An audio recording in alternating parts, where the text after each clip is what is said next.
praise you, baby. I have to praise you like I should. I have to praise you. I have to praise you. I have to praise you. I have to praise you.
We've come a long, long way together, through the hard times and the good.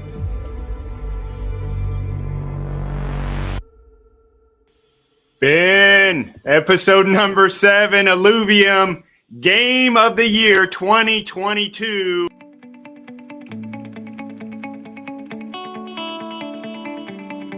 First AAA game to be put out on a blockchain. These guys are either going to kill it or it's going to completely be a bust because there's way too much hype about this game. Well, that's the trailer of the year for sure. I'm so into it just on that trailer. I mean, every time I watch it, and that's probably the 10th time this week that I've watched that trailer, and you can't stop in the middle of it. I mean, the song choice, the gameplay is awesome. It just pulls you right in. You're right. I mean, at this point, they can only go down because I'm so pumped for this game. It's ridiculous. Yeah, I just watched an interview with the CEO, one of the brothers, Karen Warwick, and the host of the show said, you know, game of the year or nothing at all. And, you know, a lot of guys would, and he seems like a really humble dude. So a lot of guys would have, you know, kind of stepped back a little bit there. He said, we wouldn't take anything less. Let's go. And so, like, that's the whole attitude of Illuvium.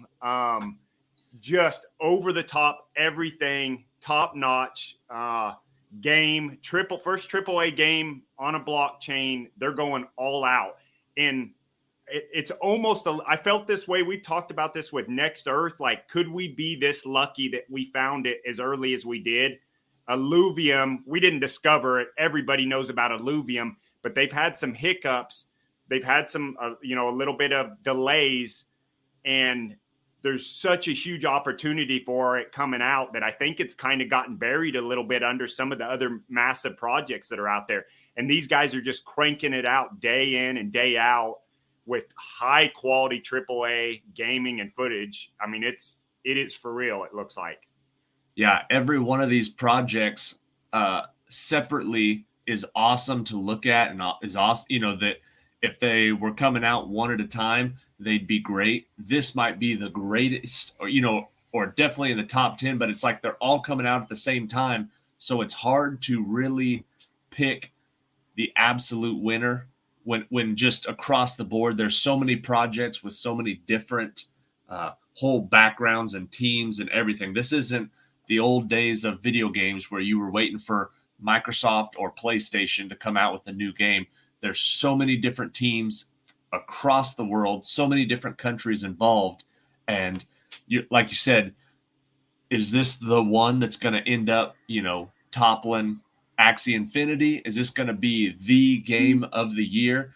And these guys, all their money, all their eggs are in one basket. They are 100%, like you said. This is not we want to be a top 10 game. All or nothing. That's where these guys are headed. And I'm telling you, just the trailer, the gameplay you're looking at looks like the new Jurassic Park movies meets the new Avenger movies meets the best video game you've ever seen. I mean, this game I would play on the new Xbox and expect nothing less than the best. Just the gameplay, the video quality that you're seeing, it's cinematic. I mean, it's beautiful to watch. So yeah, incredible. Ready for it. And they're going for nothing less. So, but before we get into the story of Illuvium, we've got the disclaimer and news for this week. Yes, everything that we talk about on this channel is for our entertainment and education, and you're allowed to join along with us, but don't take anything we say as financial advice. If you hear a good idea or we're talking something up, a project, and you're considering investing, discuss it with your financial team before you do, because your financial situation may not be our financial situation, and we're a little more reckless than the normal person. So for sure. In the news this week, it's all the three biggest things that I saw, all concerning Russia and crypto, which, I mean, makes sense. That's the biggest thing in the world right now, but it's crazy. Not just on crypto channels, but on news channels across the world. Crypto is at the top of most of these Russia reports in one way or another. If you can click it over to my screen. You bet. One of the top ways is they're having issues getting the crowdfunding style donations. One, I think it was GoFundMe. It'll say in this article, but one of the crowdfunding canceled one of the crowd funds because it broke their rules against supporting military. Even though it was humanitarian, it was they said no, we're not getting involved. So they canceled that after it had several $1 million. So there's another one set up. It's actually set up as a DAO to raise money for the Ukrainian relief. Yes. And they're accepting Bitcoin, Ethereum, and USD Tether. They're accepting all of it, but most of it's getting transferred over to those three. And like the headline says, they've gotten over 22 million. This is just in the last week. It was last week's episode that they invaded overnight. So, I mean, we're only 1 week into this. And I think I mentioned on that episode that you were going to see a lot of crypto type stories coming out from this. And that's really been the case, because the very next one is Putin signs a decree where he won't let anybody from Russia leave the country with more than $10,000 that's not Russian money, because the Russian ruble has tanked, obviously, because of the sanctions. So their money is weak. People are pulling out money as fast as possible in any other currency possible and trying to get out. Well, now as they're trying to leave, Russia actually has a law where you cannot leave with more than 10,000 American in foreign currency. And that's to try to keep the Russian dollar from actually completely collapsing. But it goes to show you that this is the type of stuff that, I mean, this is literally what crypto is made for. You know, right. You want to be able, you can put it on a thumb drive, you can put it on a decentralized wallet, leave the country, get somewhere else, and just start it right back up. You have nothing to declare crossing borders. You don't have a Russian-based bank account that's currently sanctioned. You don't have anything. the whole idea of crypto, I mean, literally the word means secretive. This is your real money. This is not, I mean, this is not Putin's money. This is not Russians' money. You know what I mean? Like it's secretive from the government or the entities that like to control your money. Right. That's where, you know, it's because, again, decentralized. So it's being held secret from those who want to tax you and take it from you. Times like this, you really find out that any of the money you have that's actually government money is really not your money. I mean, the trucker situation in Canada, this whole situation, it's like the government could go in and just turn that off. You could just, I mean, all of Russia right now is getting sanctioned by the world. Their banks are getting shut off from the SWIFT account throughout, you know, in the World Bank. So it's like, it's not just the Russian people getting shut down from the Russian government. It's the Russian government getting shut down from the world government. And I mean, it just time and time again, you're finding reasons to invest in a currency that cannot be stopped depending on what border you're in. So, yeah, I was having a discussion with a guy, and he was playing devil's advocate a little bit. He's talking to me when I run into him, and then he's talking to his, you know, high-end financial buddies that are in the financial market. And of course they're peeping at him, and then he's kind of coming back to me. And it was funny, his face, because he said, you know, it seems the real problem is you can't convert this cryptocurrency. You have, or if you convert it, you have to convert it into dollars, and, you know, you can't really use it, and this and that. And I said, yeah, that is changing rapidly, but look at the actual effects that it's having, like you're saying, in Canada and Ukraine, pulling people out of poverty in the Philippines. Like, yeah, you can say it's not easily usable, but maybe that's kind of the case, but it's currently changing people's lives and saving them from possibly starving to death, you know, over in Ukraine or outside of. It's more difficult to use than just getting into your Bank of America account. But when they freeze your Bank of America account, if you have 2 more steps to go through, that's just what you do. You know what I mean? Like, yeah, this isn't the world's easiest network, you know, ability to get into it. But it's like, but the ones that are easy are shut off. So what do you do now? Take the extra 2 steps and you know, have crypto, or just not have money, and you're just screwed. I mean, you know, $10,000. If you told me I couldn't leave America with $10,000, I'd say that's really not a problem, because I don't have $10,000. It's not those people that you're concerned with. It's if you've got your whole family money tied up in a currency of a government that's currently getting shut down around the world, your whole family legacy, your whole nest egg is just getting eaten up. And if you don't have anything other than the money that's getting blocked, that they're able to just go in and say, you're not allowed to leave with that, you're not allowed to do anything with that, you're out of luck. I mean, it ends with you, because if you just had Bitcoin, you could just grab your family, get out. You don't get, I mean, there's no way they can tell at the airport. There's no way that they can freeze your account. You can go to any other computer on the other side of the world, stick that offline hardware, you know, the wallet in, and you're back in business. So yeah, I think that's one of, I mean, talk about being center stage with what's going on and the power of crypto. But that was one of the things I just was thinking about the other day, that you don't hear a ton of, that's really underestimated.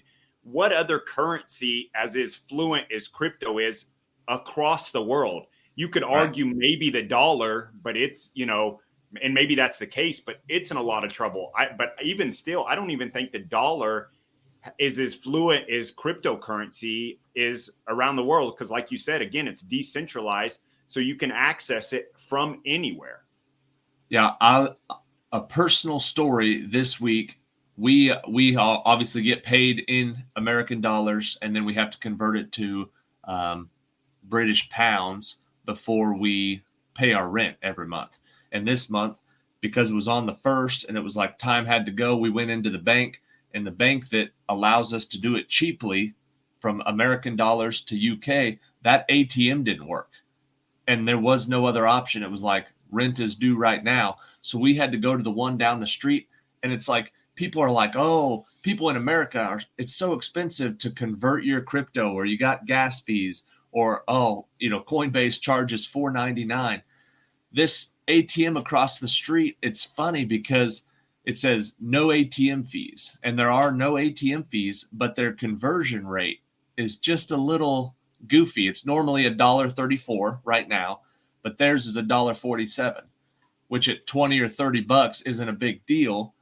But we did 1,200 pounds, which is 14 more cents per American. Anyways, it cost us $140 more to pay rent this month because we used that ATM. And it's like, when you're in America your whole life, if you have to pay a $6 ATM fee, you're like, this is outrageous. That's my money. So it doesn't make sense when your crypto is $12 to get moved from this wallet to this wallet, to move thousands of dollars over, and you got to pay $15 in gas fees.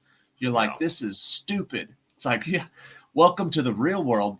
In the big picture, outside of America, moving any amount of money is difficult. In Russia, you cannot move more than 10,000. It's not, oh, you can pay a little bit more and then move it.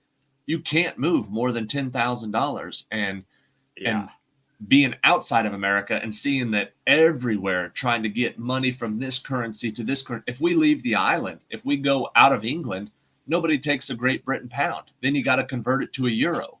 You know what I mean? And the further over you go, anybody who's not in the EU, you got to convert it to something else. Yeah. So if you get used to being outside of the country you're in, you know that converting money is a pain in the butt, whether it's crypto or anything. And if you can do it where you can move around from island to island and not be subject to these fines, fees, levies, and completely, blockading your money. Yeah. Then all of a sudden it's like, well, yeah, it's expensive, but everything's expensive, and at least it's possible. When your livelihood is on the line, at least it's possible. Right, your livelihood. And again, crypto is so cumbersome because we're in the beginning of it. They're rapidly trying to fix these problems. But, at some point way back, hundreds, thousands, I don't remember how long ago, it was hundreds of years ago, people were trying to hand people $1 to buy goods, and they're like, get that trash out of here. I ain't doing, that was the beginning of that. It's the same thing. They're fixing these problems, and you can be ahead of it and kind of deal with the struggle a little bit and see the potential, or you can wait until it's passed you by and you're catching up with everything else. It's taken about 2,000 years to get money this bad. You know what I mean? For currency to be this terrible. So it's like, crypto is relatively new. If you think around the 2009, the first Bitcoin white paper, it's like, this is relatively new.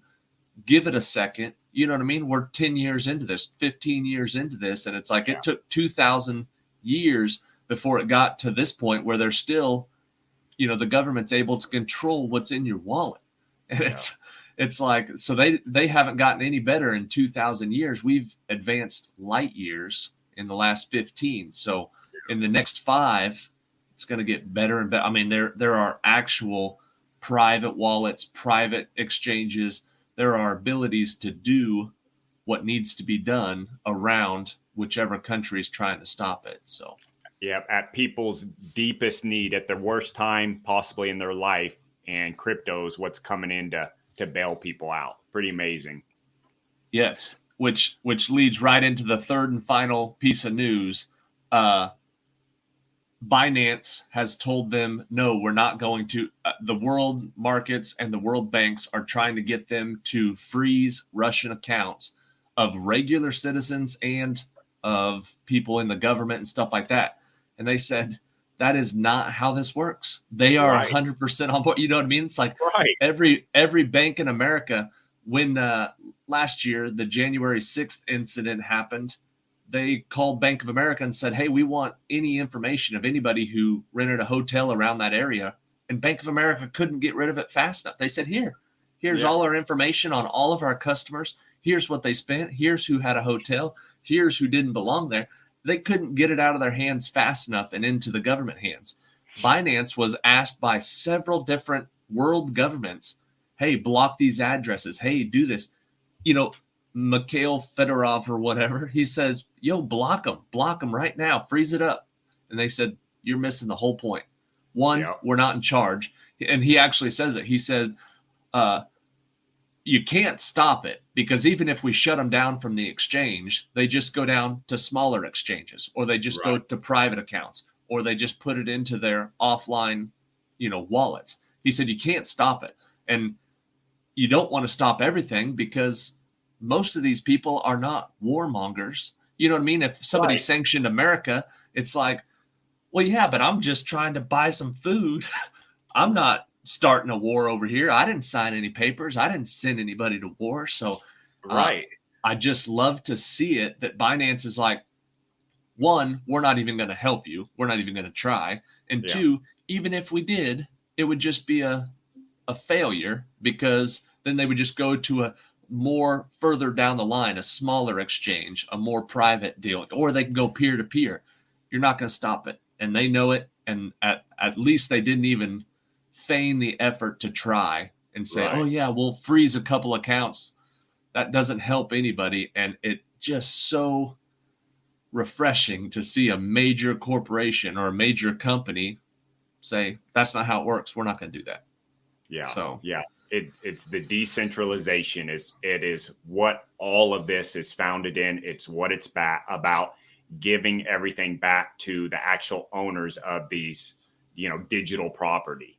Yeah. So in spite of all the terrible things happening in the world, like all three of those articles have just been super positive for crypto. I mean, just showing the light at the end of the tunnel, like, hey, there's still a chance in any situation to protect your livelihood and protect your family. So as much as it sucks, it's an awesome display of the power of crypto and Web3 and decentralization. Well, let's get into the story of Illuvium, game of the year, possibly 2022. So 3 brothers come together, and actually I think it kind of started with 2 of the brothers come together. They're out of Australia, and they grew up in the era of Pokemon, collecting the cards, playing the game, the merchandise, all into Pokemon. And I'm a little bit older than that, so I kind of missed that. So just hearing him talk about it, I was getting excited. But so they kind of, these couple brothers, maybe some friends, they enter into this, the gaming industry, and they have this idea to create a game that they're basically just hoping it's as fun to play as Pokemon was or is for them as a kid. They didn't have these great aspirations other than trying to make this a fun game. Now, Pokemon, as you were kind of educating me in a couple days ago, is a massive game, lot of money. So, that is a big aspiration to make something as fun as Pokemon, but they weren't looking at it that way. So these couple brothers out of Australia, they come up with this, this idea to create a game like Pokemon, or at least as fun as Pokemon.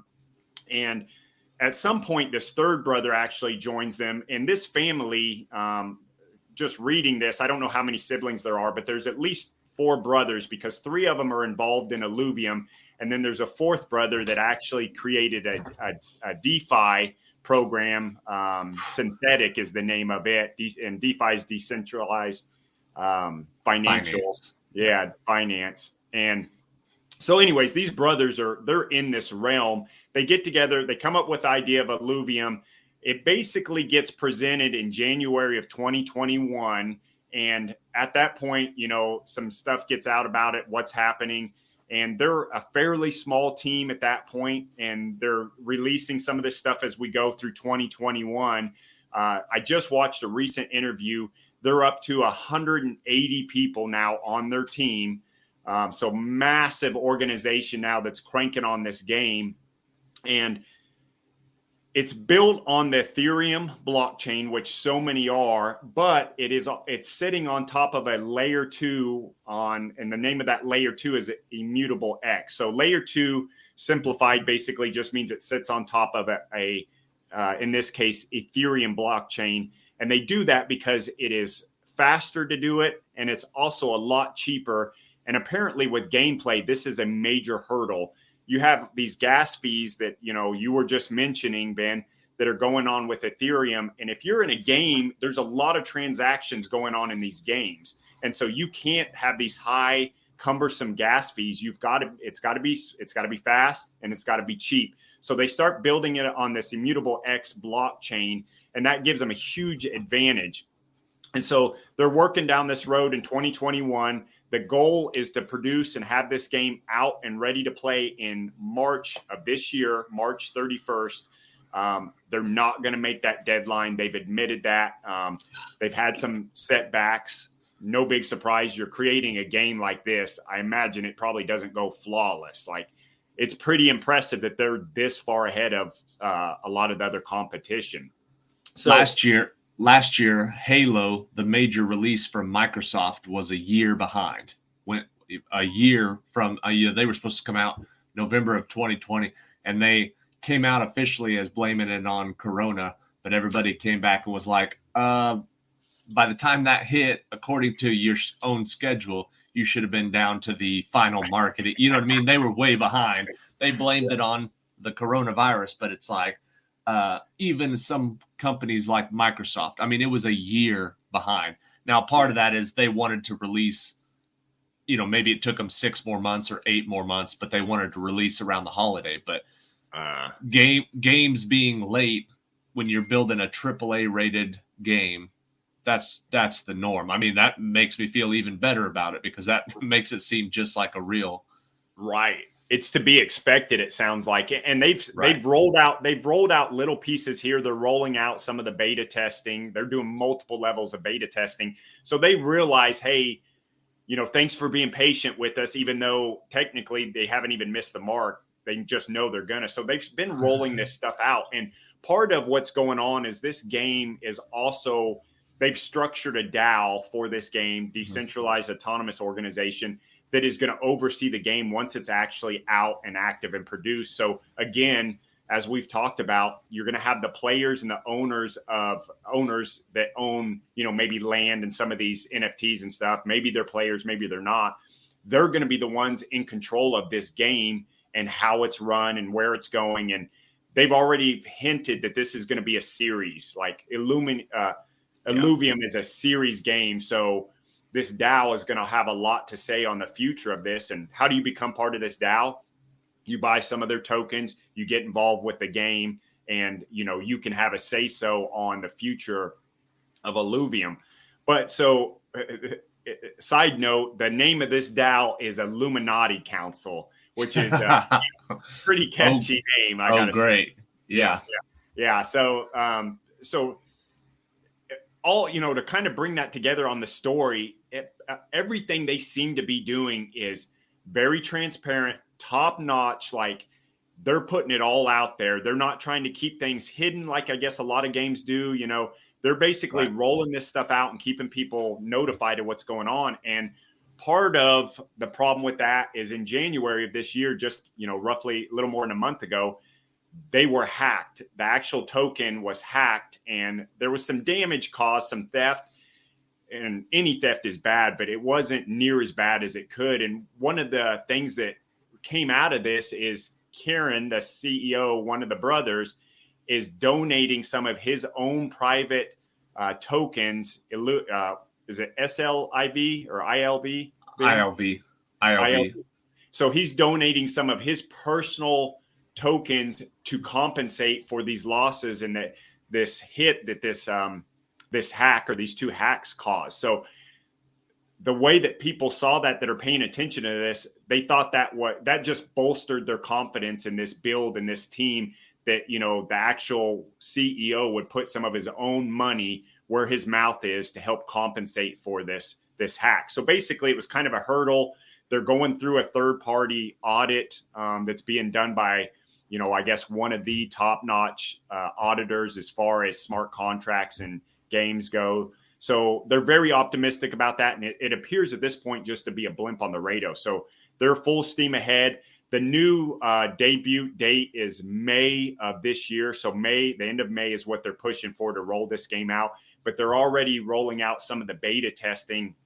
And I'm actually going to show a map on here that was basically a leak, and I think it came from probably one of the beta testing. But this was a really good article by Blockworks here just about what Illuvium is, and it goes really in depth into what they're creating with Illuvium, the brothers, some of the gameplay, all the fun stuff here. And it was nice because, again, although this game's very transparent, there's still a lot of mystery with it just because it is so expansive and there's so much going on with it.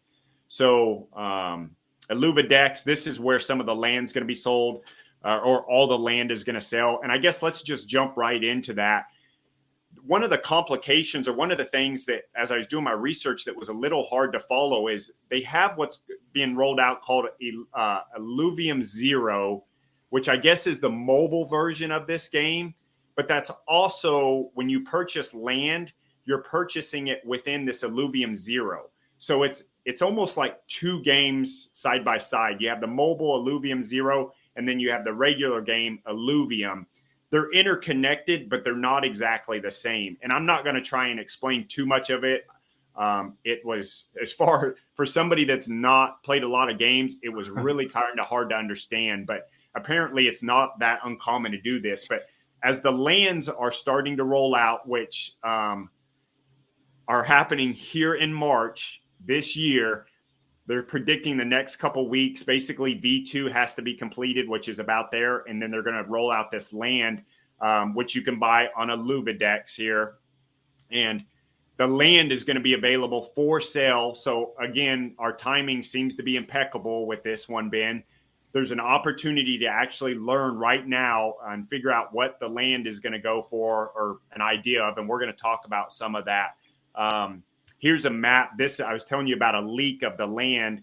This is a YouTube video that was put out, and this guy here is basically displaying what the land's going to look like. And this was a total leak. You couldn't find it anywhere else. Everywhere I looked, it was unavailable. So these are kind of the islands that's broken down into 7 regions, which we're going to talk a little bit more about. Let me scan over here. This is an idea here of what the actual, when it goes for sale, what it might look like, the actual purchasing as you're going through it. And I'll kind of hit on some of these here. And then also within the purchase, again, this is kind of what you can probably expect when you go to buy this land or look into buying it in the next couple weeks. Now, the way that they're going about this land sale is with what's called a Dutch auction.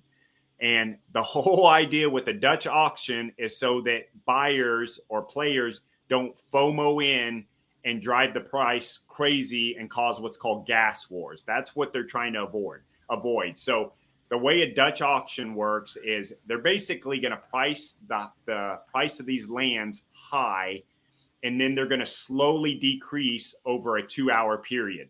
So what's going to happen is this sale is going to start. It's going to be a 3-day sale. They're going to release lands every hour, and the number of lands is going to be 278 lands per hour. So they're going to release these lands at 278 plots per hour, and then those 278 are going to, basically, you're going to have 2 hours to purchase those in. Within that 2-hour window, it's going to decrease in price every minute until they basically hit the 2-hour mark, and then those stop. So you're going to have a constant flow of land coming in every hour with a decreasing price. Yeah. So that's interesting. Yeah. I'm sure I'm not doing the best job of explaining it, but the more I researched it and looked into it, it made total sense, because the whole idea with this is you don't have to jump in. You don't have to FOMO, fear of missing out, jump in there and get this land. You basically can kind of see how the system's working, figure out what regions of land you want to buy in, and just watch these transactions as they come on every hour. And you can kind of get an idea of maybe where that sweet spot is for that you're wanting to buy. And I'm going to show a little bit of video here shortly of a guy that I found that's done just an amazing job of breaking this down through Excel sheets and ideas. And he's going to talk about the sweet spot he believes is going to be basically about 1 hour into the sale, because it's going to be nearing 50% of what the starting price of that land is. So looking over here again, to reiterate, it's going to be a 3-day sale. We don't know when that's going to be, but it looks like it's definitely going to be in the month of March here in the next couple weeks. So maybe mid-March to the end of March. They're going to release a total of 20,000 lots or plots within this first sale. There's 100,000 plots of land total, but it's going to be broken down into sales. This first sale is only going to be 20,000 plots total over 3 days. 278 plots released per hour. You can see that here. And then a total of 2 hours per batch of plots is what they're calling it. So as you scroll down here, there's 5 tiers of land, and I'm going to show a little bit more of this. But basically, as you can see, here's the number of plots per tier. Tier 1 having the most, so you can assume those are going to be the cheapest. Tier 5 only has 2. That's going to be a private auction. So that Tier 5 is not going to be available during the Dutch auction. Oh, wow. I wonder, I mean, I assume that will go to some sort of a corporation or a company or something? Or well, they made it sound like it's going to be auctioned, but just not during the Dutch auction. And what it is it's the 2 battle zones. So we kind of seen it in the trailer. So two people are going to have an opportunity to own the battle zone and make a crypto income, residual income off the battles that are going on there. So what is that worth? It's all speculation right now. And again, I'm gonna show you a clip of a really cool video that the guy kind of gets into it. So it's pretty neat there. But you've got these 7 regions, and here's with that Dutch auction, with it starting up here close to, this is going to be the start time of one of the batches, and you can see as it reaches the 2-hour mark, they're predicting the price to come way down. So why you would buy way up here, I don't know, but it happens every time. So be patient, don't rush in, get a feel for how this Dutch auction is going to go, and then watch for this middle mark and below to kind of snatch and snatch some land. So I'm going to show, here's where it was talking about some of the layer 2, but this infographic, again, everything this project is doing, everything about this game is just top notch. I mean, look at this infographic here. Here's what I was talking about: 3 days, batches every hour, 278 per batch, total of 2 hours. You can buy it with ETH or the SILV token. And again, here's some of the stuff about the tier. This is what I guess we can expect the map to look like. And as you can see here, based on the color, this is how many lands you've got. So the purple, obviously, there's way more. So you've got a lot more spots here. And this isn't the total map. This is basically just one area. So you can kind of see how these tiers are going to go. Now, I couldn't figure out, I was looking to see, with every batch of land, are they going to release some of every tier, or as the tiers, is it going to be tier 1 and then tier 2? I couldn't find anything. There's a lot of mystery still about how this auction's actually going to go, especially with it being a couple weeks out. So if you're interested in Illuvium land, you're really going to have to tune in either on their Discord or their Twitter or some of these YouTube videos that are coming out, and watch for the actual structure of this sale, this Dutch auction to come out, because there's still a lot of mystery out there. Are you going to be participating in the Illuvium? I based on what these lands are, and that's great question, Ben. Here is some of the prediction of what these lands are going to go for.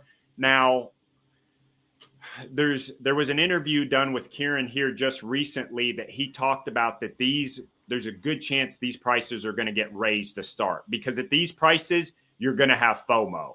And they do not want that. They're trying to avoid gas wars by all costs. So most likely, these proposed revisions is what you're going to see. So tier 1 is going to go somewhere in this price here. Can you see that? Yeah. Tier 2. So this is more realistic what you can look at. When you look at what land of, Axie went for, what Sandbox, like early on they were cheaper, but they blew up. You're talking about possibly the game of the year, first AAA game. These are probably nothing compared to what the value of the land is going to be. How do you make a residual income on the land? All of the inter-game sales, 5% of that is going to go to all landowners. So what do those inter-game sales look like? What's the volume going to be? We don't know. But if a skin is bought within, if tokens are bought within or transacted, fuel, any of these things that go on within inter-game, and you can probably interject to this better, Ben, with all the games you played and your history there. But apparently there is an absorbent amount of money spent within games to buy skins, to upgrade, whatever. And when you look at the play to earn model, that is completely magnified. Right. And that's what I was getting ready to say. They, as in me and the rest of the gaming universe, on free games, that you don't have to buy anything. We spend a lot of money upgrading characters, getting the bonus stuff, getting the cool skins. You're buying stuff for a game that does nothing, that you'll never get anything out of.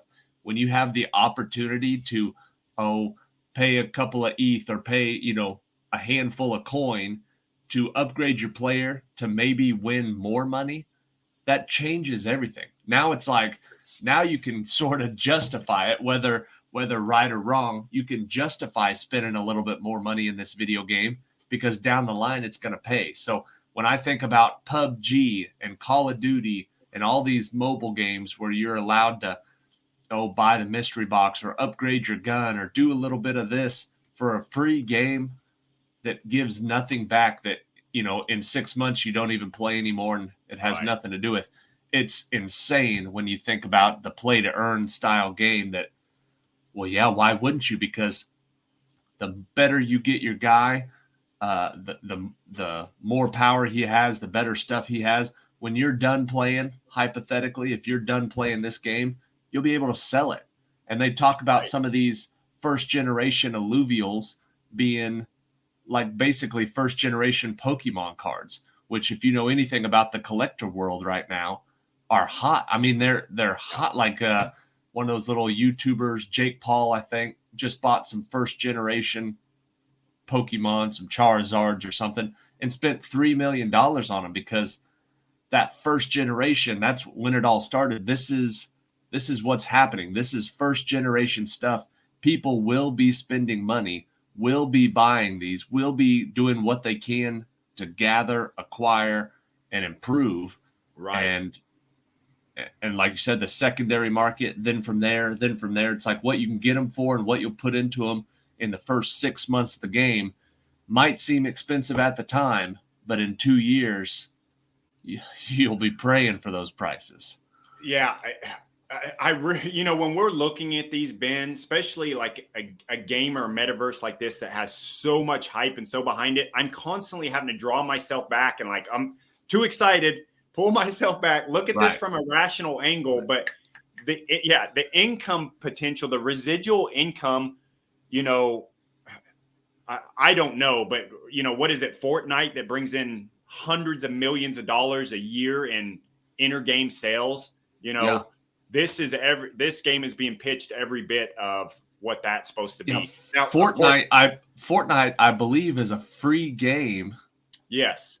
And you download it, you get it, you play it for free, and it makes $100 million a year in sales. And you know what I mean? It's a game that you're able to play for free and that has no cost of entry, and it makes hundreds of millions of dollars every year in sales because of this type of in-game purchases. Right. And this is a whole new level. And again, you buy these lands, it appreciates. If you want to sell it, you sell it. You keep it for residual income. You can a big part of with the tiers of buying the land here is the better the tier, the more what you have called fuel sites here, elements, the more valuable that that tier or that land is. And here's a kind of, I know it's a little bit hard to see down here, but here's kind of a picture. And actually, do you have those tweets that let me throw it over to you, Ben. You can pull up that. I've got that major picture right there. Is that what you're looking for? Yeah. So like that red area, the way it was kind of explained to me is that like that red area is kind of like tier 1. And then as you work, from right to left there, down the screen, the tiers increase, and there's more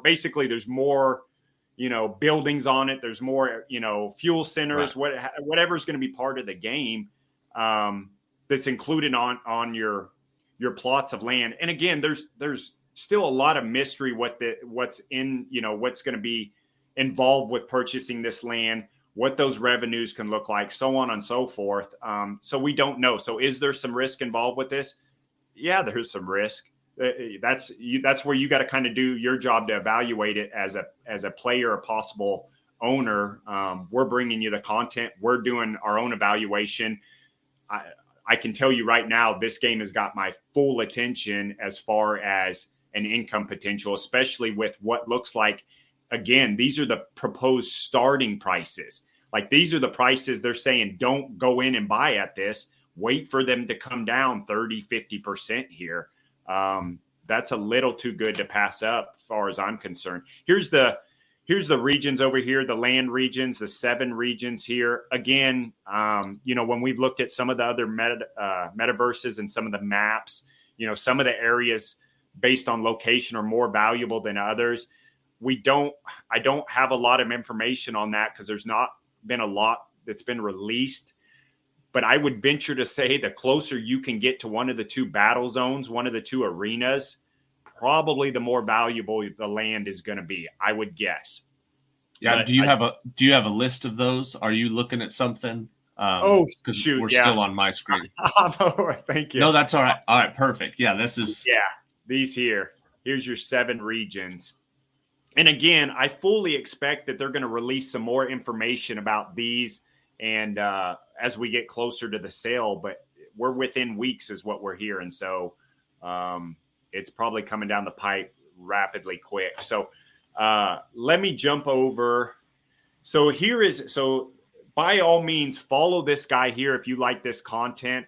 I've been watching almost all of his videos now. His content is really, really good. And I'm just going to hit play here and we can listen to him. But it was too good not to share some of the insight and some of what he's created here. Now, you have the estimated land prices, which I've put in here because of Kieran's words in that video, and they're at about 2.5x, which would make tier 1 at 1.25 Ethereum. Now, the big problem here is we don't know what sort of revenue these are going to generate, because if we did, then that would govern the pricing so much. Because people would try and get it for a price where they get an ROI in a year or whatever, or their scholar gives them an ROI in a year. That's true. So we don't know that. So anyone that buys it at these high prices could lose money on their investment very quickly. There's a lot of risk involved here. I personally think if you're interested in buying land, buy it because you want to play the game and you want to be exposed to Illuvium in this way. Plus, it might also have a lot more functionality and really interesting features down the road. So if you're patient and you're in it for the long run, I definitely think it could be worth your while. Just worth keeping in mind, not financial advice. Okay. And then I've got these other 2, and I'll go through them in a minute. But first, I just want to cover off kind of how a Dutch auction actually works.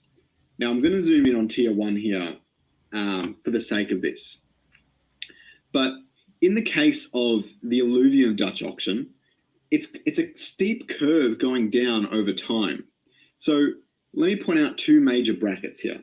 You have the 2010 bracket and the 12010. So it starts at 2 hours and then 1 hour and 50 minutes, 1 hour and 40 minutes. And these are the different percentages of that. Obviously, it decreases with every single second that passes or every single minute it passes and so on. Another thing to note is that the current plan is for there to be overlapping auctions. So after about 1 hour of time, given the land hasn't all sold yet, the next Dutch auction will start their 2 hour countdown at that point. And there'll be a 1 hour overlap. So you'll typically have about 2 auctions going at any given time. if they don't sell out straight away. But you'll notice that there's a really steep curve here, okay? So in the first 10 minutes, the price of the land goes down by about 18%. That is a lot. It drops from 1.25 ETH to about 1 Ethereum. It's a big, big jump, which is about $700 in this case, $700 US. That's a big jump. But in the last 10 minutes or so, between the 20-minute mark and the 10-minute mark, it only decreases by 2%. 20%, 2%. It's a big, big difference. It decreases really fast at the start. So I definitely think waiting till the middle of any given auction might not work that well. But waiting about half an hour, I think is going to be a sweet spot. I think at this 55% point, or around here, around 25 to 35 minutes, will be a really big sweet spot for people snapping up land, because it's pretty much a half price discount. It's going to be really good, especially at these prices.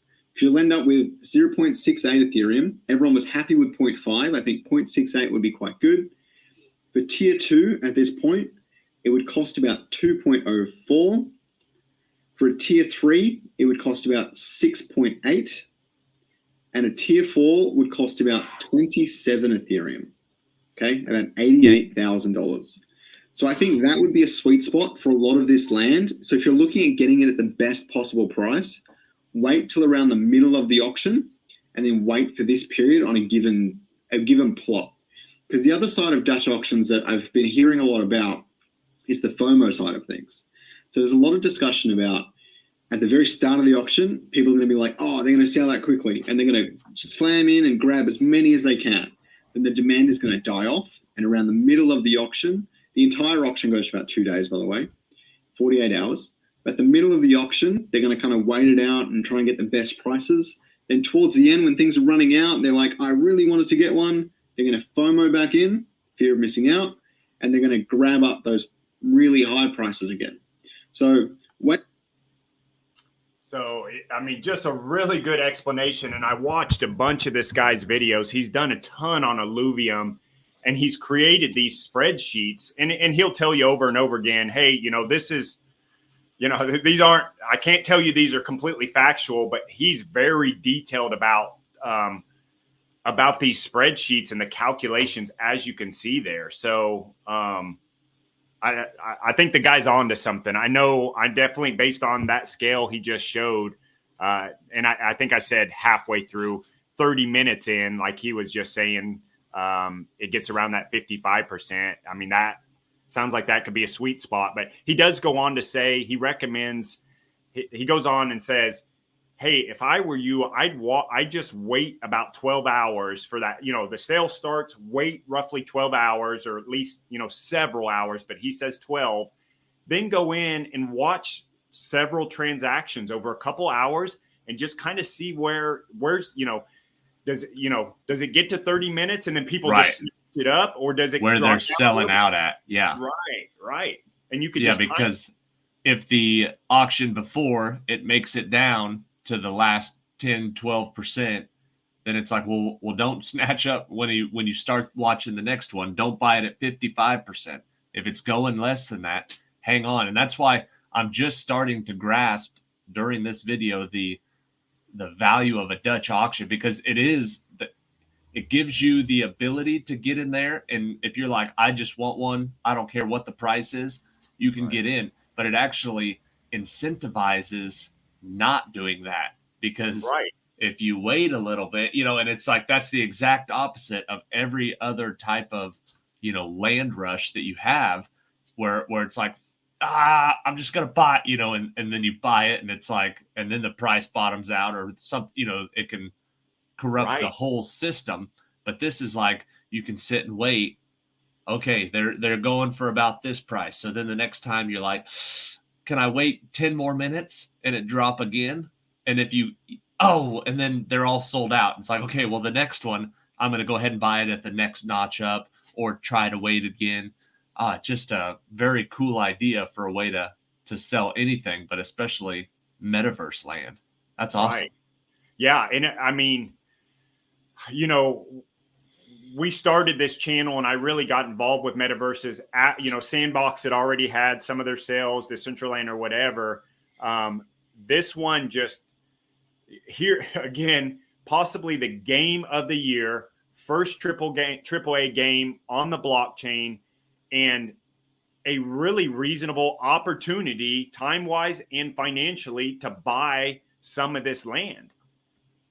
Yeah. Yeah, just get you a nice little tier 4 piece. You'll be rolling in the big money in no time. Yeah, I figured I'll go ahead and buy that piece of land for $88,000. Then I'll explain to my wife why she can't have a new vehicle that she's been waiting on. What can she do? And then explain that that's just the tier 4. You're going to try to put a bid in on the actual battleground. So who knows how much that'll go for? You might be selling your house, downgrading a little bit. Yeah. Smart. That's true. So that's the land portion. I will toss it over to you for gameplay and tokens. All right. Let's see here. Yeah, again, I'm trying to draw myself back from all this, but damn, this game looks freaking cool, and it looks like the place to be for sure. It looks like a good spot to maybe tuck a little bit of money that I can afford to take a risk on. It really is. I mean, I know we've said it about the gameplay and all that stuff, but the more you go into it and you just see how much stuff that they've got in here, I mean, it's just like you just get more and more hopeful about the whole game. You know what I mean? It's not just a good game. It's not, they've just thought, hey, I've got a great idea for a game. And then, well, that doesn't make much sense, or they're not real clear about this, or they don't seem to have a lot of effort put into the tokenomics. That is not the case in any of this. It seems like every little thing that they do, they are 100%. You know what I mean? It is so thorough. It's like a Google project or something from Microsoft. I mean, every little spot on the website you go, just even this little piece right here. I know this is the boomer in me going, oh, look at that. That's neat. But everything on their website is AAA rated, quality, great graphics, beautiful. I mean, it's excellent. It's excellent. The game, I'm so excited about it. The fact that they're working on the mobile, the tokenomics, the open world play, the buying the land. I mean, and then what you were talking about earlier when you were talking about the CEO giving up some of his own ILV to kind of fix that situation. They're putting that much effort into it, this much stuff into a company and a game that's going to be controlled by a DAO. That's like creating Mario Brothers and going, once I get it going, you guys decide what happens. And then caring about it enough to get it started to be like, well, hold on, let me go ahead and pay out. You know what I mean? Oh, it was an accident. It's like Microsoft, it's like Bill Gates shelling out his personal money to fix something that goes wrong with Microsoft. I mean, it's just this decentralized environment. I've never seen anything like it. I mean, you literally have to get in and start looking at the things that are going on to believe it. I mean, it's much confidence in the whole project. Yeah, I mean, it's just great. Going into gameplay, we've talked about this before. I know you mentioned it earlier. I mentioned it last week. I went ahead and looked it up. They've got all these massive types of games, the list of highest grossing media franchises in the world. Mario, which came out in 1981, is worth $55 billion, which is huge and beautiful. Star Wars, $69.4 billion, which makes, I mean, they've got theme parks, toys, they've got everything. Star Wars, $70 billion is what it's worth. These are, comparable to top tier Fortune 500. And again, some, you know what I mean? Winnie the Pooh, which I thought that was crazy that Winnie the Pooh was up there that high. Yeah. But it sort of makes sense when you see that they're still selling a ton of DVDs. He's still got, books characters, stuff like that. Mickey Mouse, that makes sense. Disney, it's like you don't think about how much money these have until you see it listed out like this, and you're like, that makes sense that they're worth $80 billion. They've been around since the 20s. And then Hello Kitty, that's mostly because of the Asian population. I mean, that's way bigger over there. Yeah. And there's way more people over there. So it's like there's more money. It's worth more. But the number one media franchise, highest grossing media franchise ever in the entire history of Earth is Pokemon. Pokemon, which came out in 1996, is worth $110 billion. So more than 20 million more than the next one, which is more than, 10 million more. Well, so it's about 30 billion more than Mickey Mouse. That is nuts. So when I complain about Axie Infinitey and I go, oh, I don't really want to play a Pokemon style card game, blah, blah, blah. It's like, hey, get out of the way, old man. Nobody cares what you think because Pokemon is apparently the way to go. And with the gameplay on Illuvium, one of the things that I'm looking for, they've got an open world. They haven't done the open world beta yet. They've done the battle beta just for private people, but they've got the card game style where you actually go in there and battle and you can win Illuviums and you can, upgrade your Illuvium and stuff like that. But they have an open world, and that's kind of what you see in the trailer.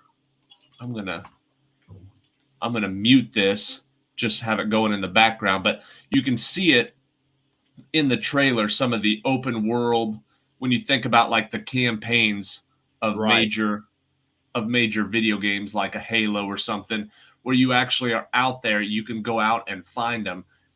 This is coming out with the game as well, and it's going to take a little bit longer to do. That's why they don't even have this in the beta program yet. But part of this game will be like a Mario 64, where you're out in the environment looking for Illuviums rather than just battling it Pokemon style. So it's going to have the best of both worlds, the first-person explorer adventure and the Pokemon style, which, like I said, I keep saying over and over, if it's the number one media franchise in the world, why try to fix too much about it? If that's the type of game that people like to play, and worldwide, that is. America, obviously, at least the people that I grew up with, the first-person shooters and the open world type of games, that's what we like. But throughout the history of video games, it's been proven over and over that Pokemon style game is popular. So right, yeah, and the way I read it, to me it almost sounded, and that's kind of what they were saying, is it's essentially almost two games in one. Like you're going to have the players that just want to go out and run around Illuvium, the different worlds, and hunt and look for these alluvial characters. You kind of got that side, and then you got players that will just want to do the battles, and they were talking about kind of similar. Well, I'll let you get into it, but they were kind of talking about, like, again, Axie, which is kind of a Pokemon style game. Your people that are making money on Axie are going out getting these Axies and then selling them on the market. Right. You're going to see the same thing here, where you're going to have players going out finding these alluvials and then selling them to people like maybe me, that doesn't have the time to go hunt these down and just wants to go battle. Yeah. Well, I'll tell you this, if wherever I'm playing it on a computer or mobile, if this is what the gameplay looks like, if I can go wander around these worlds like that right there and find Illuvium, I'll be playing this all day long. I'll be the type that's going out and finding stuff, because this just looks like it is freaking so interesting. It's freaking scary. Like I'm afraid, like games like this, I purposely didn't play because I didn't want to lose 4 to 8 hours that day. I 100% blame Halo 3 for me not finishing college, because once I started playing, you just get into it, you just play, and it's like I'd come home from class and I'd start and I'd get ready for class, and in between at lunch, I'd play.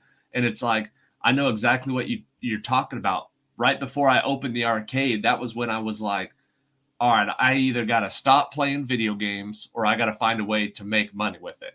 And that was when I opened the arcade, was because I was like, well, I'm not stopping playing video games. So when I see stuff like this, I think the same thing. I think, you know, how much time am I going to spend in here? Because I'm not trying to waste a whole day, but it's not wasting a whole, you know, okay, so give me your dollar amount for what you need to make a day. And, you know, how many Illuviums do you have to find? How much do you have to do? You know, like we've talked about people in less not popular countries with smaller poverty. Poverty countries that are making Axie Infinitey their day job by just making just enough to support it. It's like, well, what can you do in Illuvium? We're going to find out. Obviously, the only gameplay information we can find right now is people who've done the private beta and stuff that's coming from the company, because this game's not out yet. It's hard to really judge the gameplay, and it's impossible to know what kind of money you could be making, what kind of crypto you could be bringing in on a day-to-day base. But if I could play this game for 8 hours a day and make a couple $100, or have the opportunity to make a couple $100, especially early, right, I'm going to be burning some daylight. And they made it really clear, Kieran did, that like the early adopters of this game are going to be the ones that like these alluvials, there's only going to be so many to discover. So if you're coming in 2 years down the road, it's going to be hard to find some of these alluvials. You're probably just going to have to buy some, is the way that he was talking. And because there was some concerns with that. And he said, you know, this is how it's going to be. Right. And that's the nature of it, is that secondhand market. That's why it's so hot right now. That's why it is what it is, because get in, find them now, maybe sell a couple, make some money right now, maybe keep a couple in the back pocket for down the line when it's like, oh man, you can't get any of those. I mean, you know, an original Charizard Pokemon card in 1996 cost $5, and it came in a pack of cards. You know what I mean? Like, It was nothing back then, but it's hanging on to it and selling it at the right time to the right person. That all of a sudden it's like, you know, well, is it worth $1 million?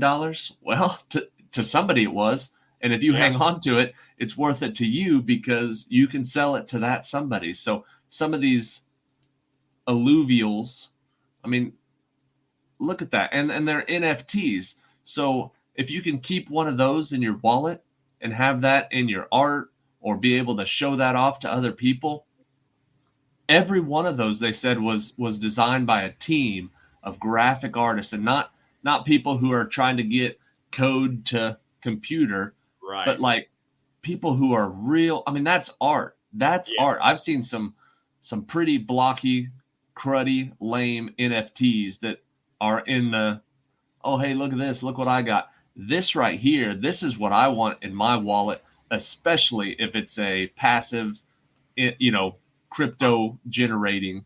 Yeah, appreciating asset. You own the IP rights, and not to go off course, so I'll be real quick, but a lot of these guys that I'm following, or that I've made friends with, if you can call it that, on Twitter or what, they're buying some of these NFTs, and then because they own the IP rights, they're creating businesses out of these. So you take one of these alluvials, you own the IP rights. Well, I don't want to speak out of place. I don't know exactly how the alluvial system is going to be, but some of these NFTs, a lot of them, you own the IP rights, so you can take it and build an actual business out of it, and, you know, put them on T-shirts or. That's what I was going to ask. That's interesting. Like you can lease them out to commercials and like, or, you know, as they start to have interplay from game to game, you can lease, you know, it's just incredible what's going on. But I'll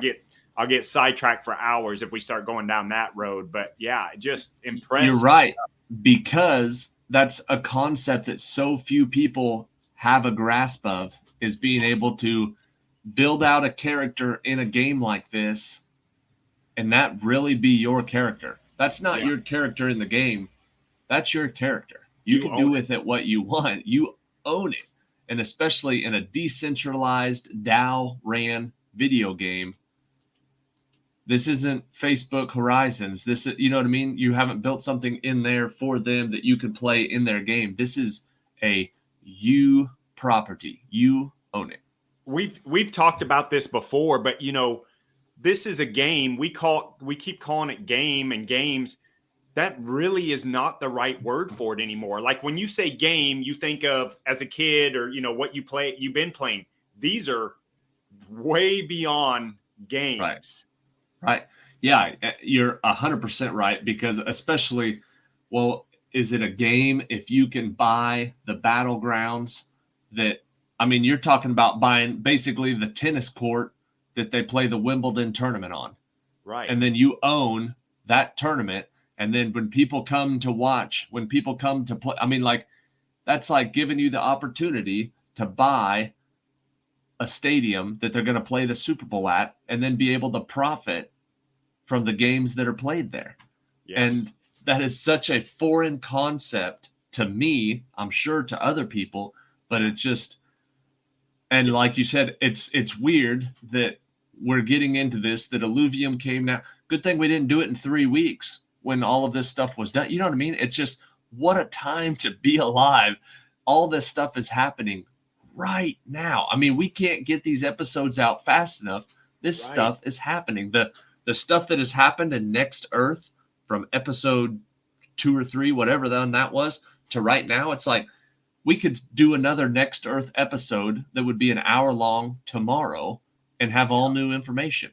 When you were talking about the land and stuff, I mean, we could do this in a month and you could do an hour-long talk about the land sales, because there's so much stuff happening right now that I can't keep up. And like I said, I'm getting off track. The gameplay, you've seen the trailers. We've all seen the same thing. There's the battling. There's the open world. We're expecting it midway through 2022. What we've seen so far is what there is out there on the gameplay, because it's not out yet, and it's private beta, so only YouTube videos of people that have been accepted and allowed into the beta are the only ones you can watch.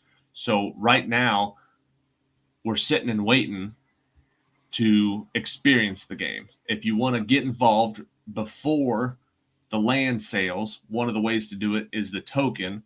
The token is the ILV coin. It's, I think, the most expensive one we've looked at right now. It's got a comparable market cap. It was around 300 million right now, which is about half of its all-time high. But you can buy it on any of these exchanges right here. It wasn't on Coinbase, which I was surprised. I thought this was big enough. I'm sure there's some sort of legal technicality, or some of the mumbo jumbo like we did with Sand, that it's not on Coinbase, but you can get it on Binance and crypto.com. I'm telling you, I know I say this every time, but crypto.com, they've got their finger on the metaverse. Like, they're into crypto, they're into a lot of the DeFi stuff, but crypto.com, I am seeing them everywhere.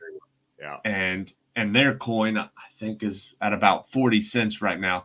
It's just one of the projects to keep your eye on, because any projects that's involved with all of these major projects, you know what I mean? It's like some of them, Binance obviously has, you're able to buy a lot of these on Binance, but some you're able to buy on Coinbase, some you're able to buy on KuCoin, some you're able to get in different places. But crypto.com, which is very easy for a lot of people in the world, especially in America, to get into right now, you're able to get some top tier tokens and coins on crypto. So I know I say this all the time, but I'm going to keep talking about it, because their advertising is like Illuvium, and whoever they've got running their advertising is great. I mean, Fight for ETH is as good as fortune favors the brave. So for sure. Yeah. Yeah. Some of these are either going to the moon, as they say, or they're going freaking bankrupt because they are all. Oh yeah. Yes. They're that's a great point. Crypto.com is another all or nothing because they've put so much. I mean, they've signed a 20-year deal with the Staples Center, well, the Crypto.com Center now, but that's a 20-year deal. Yeah. That's they are not planning on going broke, but they're either going to be the top dog in America as far as, centralized exchanges, or they're going to be toast because they're spending so much money. I mean, if you've got LeBron James in a commercial, you're paying top dollar. Same with Matt Damon, all the other ones. So the token right now is at $600. I think it was in November. It hit 1,800. So it's a third of the price right now. Part of that was like what you talked about, the little the hack in January. But this is the most expensive coin we've seen, but that's because the circulating supply is so much lower than most of the projects we've seen. Let me bring up my notes here real quick. So like we do in most of the games, you've got your options. This website breaks it down so easy too, because if you had $100 and you wanted to get into it right now, I don't think you can do anything for $100. You will be able to get in and get some NFTs, either your character, either upgrading your character, or we don't know exactly what a character or NFT the price is. I think I saw the note that was like, this game is free. There's free gameplay, but if you really want to get involved with it, I think it said it was like $30 to $50 to really, Perfect. With the NFT and get it going and be able to actually make some income if you want, or, make some crypto. Yep. And with their ability to do this without the gas fees, $50 is reasonable because that's usually what the gas fees are to move that kind of money over. So for the $100, you're looking at buying the NFTs, getting into the game, getting started to actually get in and play it in either the next step up from the free. I mean, you'll have the ability to play the free. I think there is another higher level, but even in the free, you'll be able to pay a little bit to get your character improved. If you're in the $1,000 range right now, you can buy the coin. Like I said, just a couple months ago, it was $1,800. So you need almost $2,000 to get one. But this is a governance token. If you own the coin, you're going to be able to be a part of the DAO that makes the decisions for the Illuvium. And like Ryan said, and like we pointed out, this is going to be a series of games. Illuvium is not, I'm trying to think of a one-off game. Like the franchise name almost. Yeah. No big video game that you've heard of is usually just a one-off game. There's the Halo series. There's 5 of those. There's the Grand Theft Autos. This is the start of it. In Pokemon, they're called generations, and I think they're at generation 7 or something like that. But like the generation 1 Pokemon, there was 151 of those. Now there's over 900. So there's 100 alluvials coming out when they launch this game, and who knows where it'll be when it gets to generation 7. But now's the chance to get in, and if you're getting the token, that's going to be right now. It's just at $600. I think I've seen that a few times. When I was researching this, it was about $650. Then it was down to $580. So there is a lot of movement when these coins are as highly priced as they are, and they're not a 30 or 40 cent coin.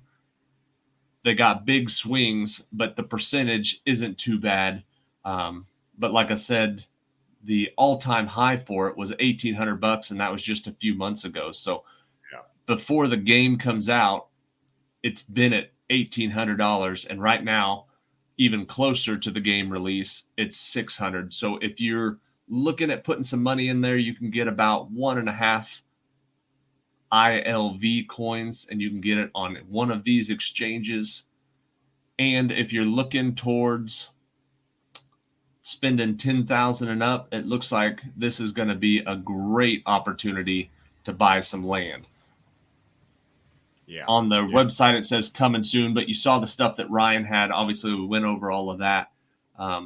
Looks like from maybe half an ETH, if you get it low enough, to 50 ETH in tier 4, and then who knows how much for that tier 5. So you've got options. If you're looking at putting $10,000-ish in there, you can really, I mean, this game, we talked about buying one plot of land in Axie or, Sandbox or something like that for 10 or 15,000. This, you could probably get a couple. You can get a few tier 1, maybe 1 or 2 tier 2, or just, I don't know, for around 10 grand, depending on where the price of ETH is when the auction comes on. You're looking at maybe tier 3 at your top if you're at 10, but you can spend as much as you want. Yeah, especially if it's going to be declining. You just got to tune in and watch.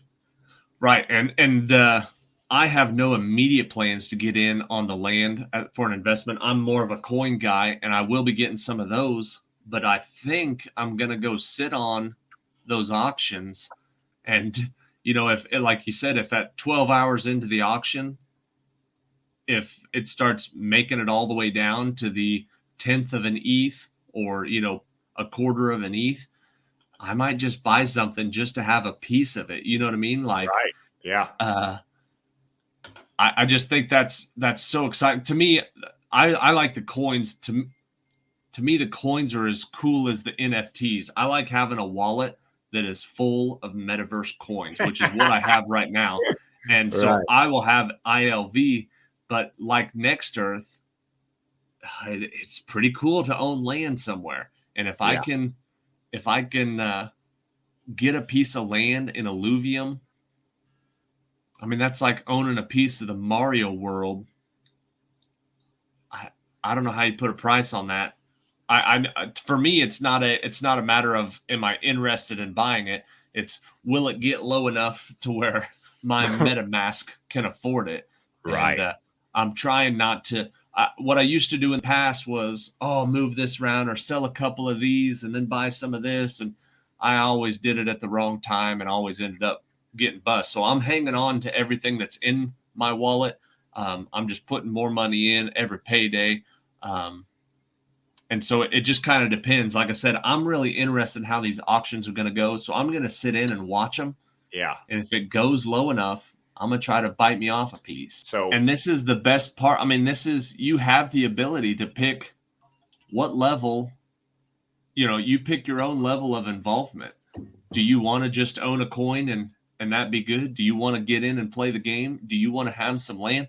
I mean, it's whatever fits your flavor. You can spend $10,000 on just the coin and just watch the whole process. Yeah. There's no one path to success here. You can have one coin, one small piece of cheap land, and get an alluvial or whatever and just sit on it forever. Or you can play it for cheap and do whatever. I mean, the best part for all of these games is you make the decisions. You make the decisions and you own the property once you've made that decision. Our one next week, what is it? Somnium Space? Yeah. I almost don't even want to talk about. I don't even care about it. I just want to talk. I can talk about Illuvium for another 2 hours. I know. I feel the exact same way. Like, hopefully we get you. I mean, we got a job to do here. We got to present the metaverses. So we're going to do it. But yeah, I don't know how many hours I put into Illuvium, more than I normally do. And I feel like I want to spend, 2, 3, 4 times as much time as I got in. And it's just so freaking cool. Right. And that's what I'm excited about it. And you have been excited about Illuvium. I mean, you've been blowing me up all week. Oh man, I like this. Oh man, have you seen this? Have you seen that? When you sent me the email full of stuff,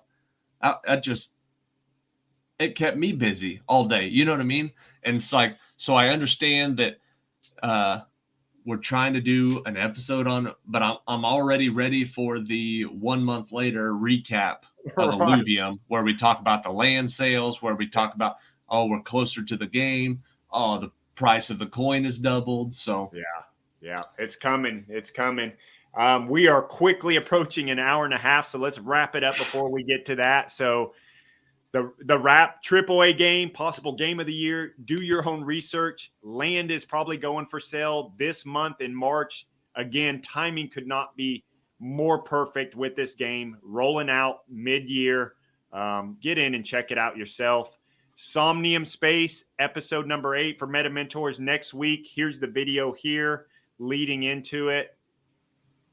We'll do the version with sound next week. But yeah, this will be episode 8. It's called Somnium Space, which I believe when Ryan told me about it a couple weeks ago was the first that I'd heard about. I don't remember if that was on our list of 10 to watch. It probably was, but you don't hear much about this one. And this one got the why this one stuck out to me is when I first got involved, started looking at metaverses in, again, like roughly November, December, that area. A lot of the stuff that I was, YouTube channels and some of these guys that were much further ahead of me in the metaverse stuff, what they were talking about was Sandbox and Decentraland, too much money. So Somnium Space is where you want to be. And it kept coming up and coming up. Now the price for Somnium Space, I think, has gone way up. We'll find out this week when I do research, but it was like, if you can't afford Sandbox and Decentraland, Somnium Space is where you want to be. Gotcha. Well, just looking at it, looks like a very violent, futuristic strip club. It's like Grand Theft Auto is what it kind of looks like. Yep. It's growing on me. Just looking at it, it's growing on me. And if you can create your own characters in there like this, that looks kind of like the Facebook where you go in and build your own. Anyways, we'll talk about it next week. That's just a little preview to give you an idea of episode 8, Somnium Space. Awesome. All right, Ben, we'll see you next episode. All right. Sounds good.